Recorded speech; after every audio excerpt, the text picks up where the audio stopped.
My name is Dr. Kanak Laxmi. I completed my PhD in nursing and I have a total 17 years of teaching experience. I'm working as a principal in School of Nursing, Usha Martin. Coming to our department, Usha Martin, that is we have total 2 programs, B.Sc nursing with intake of 60 and GNM nursing with intake of 60.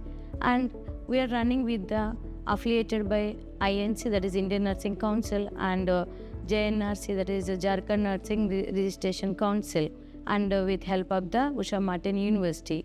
And here we have the full-fledged of infrastructure with all advanced labs and classrooms for the students to give for good theoretical and practical knowledge.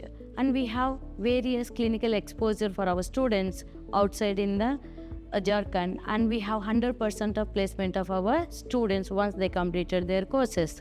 And we have the mainly supporting with the help of the management. We are establishing our PhD scholarships also for developing in the nursing profession in various sectors. And finally, I would like to summarize that our department has the advanced technology and with full-fledged of faculties, and have the various research activities the faculties are involving and doing the fundings.